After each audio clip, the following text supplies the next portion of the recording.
গর্ভডাঙ্গায় হামলার ঘটনায় অভিযুক্তদের গ্রেপ্তারের দাবিতে সাহেবগঞ্জে বিক্ষোভ। গর্ভডাঙ্গায় বিয়েবাড়িতে হামলার ঘটনায় অভিযুক্তদের দ্রুত গ্রেপ্তারের দাবিতে বুধবার সাহেবগঞ্জে বিডিও অফিস ও থানার সামনে বিক্ষোভ দেখালেন স্থানীয় বাসিন্দারা। দিনহাটা 2 নম্বর ব্লকের সাহেবগঞ্জ গ্রাম পঞ্চায়েতের গর্ভডাঙ্গা এলাকার শতাধিক মানুষ প্রথমে সমষ্টি উন্নয়ন আধিকারিক নীতিশ তামাংয়ের দপ্তরে গিয়ে স্মারকলিপি জমা দেন। এরপর সাহেবগঞ্জ থানাতেও লিখিতভাবে নিজেদের দাবি জানান তারা। স্থানীয় সূত্রে জানা গেছে, গত 12ই মার্চ গর্ভডাঙ্গার একটি বিয়ে বাড়িতে ধারালো অস্ত্র নিয়ে হামলা চালায় সরেশ বর্মন নামে এক যুবক। অভিযোগ, তিনি এক প্রতিবেশীকে কুপিয়ে গুরুতর জখম করেন। বিক্ষোভকারীদের দাবি, ঘটনার পর 1 সপ্তাহ কেটে গেলেও পুলিশ এখনও অভিযুক্তদের গ্রেপ্তার করতে পারেনি। দ্রুত তাদের গ্রেপ্তার করে দৃষ্টান্তমূলক শাস্তির ব্যবস্থা না করলে আরো বড় আন্দোলনে নামার হুঁশিয়ারি দিয়েছেন স্থানীয়রা। এ বিষয়ে সাহেবগঞ্জ থানার পক্ষ থেকে জানানো হয়েছে, অভিযোগের ভিত্তিতে তদন্ত চলছে এবং অভিযুক্তদের দ্রুত গ্রেপ্তারের জন্য পুলিশ সক্রিয়ভাবে কাজ করছে। Offer offer offer! Bamunhat Aman Honda আবার নিয়ে এসেছে দুর্দান্ত অফার। আগামী 31শে মার্চ পর্যন্ত প্রতিটি বাইক ও স্কুটি ক্রয়ে থাকছে 5100 টাকা নিশ্চিত ছাড়। সেই সাথে ন্যূনতম কাগজপত্র, স্বল্প সুদের হার, সহজ কিস্তির সুব্যবস্থা। তবে আর দেরি কেন? এই সুযোগেই আপনার পছন্দের মোটর বাইকটি বাড়িতে তুলুন। চলে আসুন বামুনহাট আমান হোন্ডা অথবা যোগাযোগ করুন 9679285012 এই নম্বরে।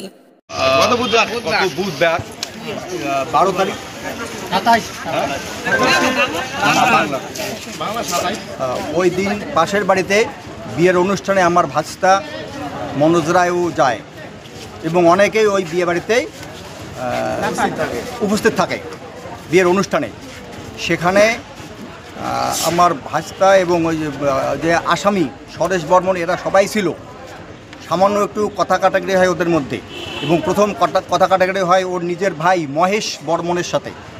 ওর দাদা খুনি যে সরেশ বর্মন, ওর দাদা মহেশ বর্মনের সাথে কথা কাটাকাটি হয়। সেখানে সবাই মিলে ওকে একটু বকাঝকা করে যে তুই আজকে বিয়ের অনুষ্ঠানে কেন এরকম অশান্তি করতেছিস, তুই অশান্তি করিস না। একটু পরেই বর যাবে বিয়ে করতে, সেখানে অশান্তি করার কি আছে, অশান্তি করিস না, এইটুকুই বলছি। এইটুকু বলার পরে পাশেই আসামির বাড়ি, সেখানে গিয়া অস্ত্র নিয়ে আসা ওর দাদাকে, ওর বড়দা জ্যোতিষ বর্মন এবং ছোটদা মহেশ বর্মন এবং আমার ভাইস্তা মনোজ রায়, এই 3 জনকে মারার জন্য অস্ত্র নিয়ে প্রার্থী বাড়া হয়ে আসে, অস্ত্র নিবার হয়ে আসে।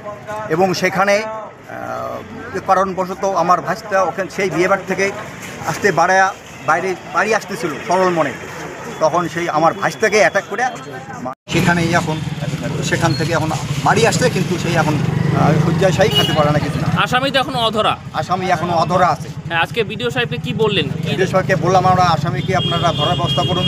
আর গ্রামে যে সন্ত্রাস করতেছে স্যার, যে সন্ত্রাসের বাতাবরণ সৃষ্টি করছে ও কল্পনাতীত। এর আগেও কিছু করেছিল? এর আগে ও সবসময় ওর হাঁটা চলাফেরা মনে হয় যে ও গর্ভডাঙ্গার ডন।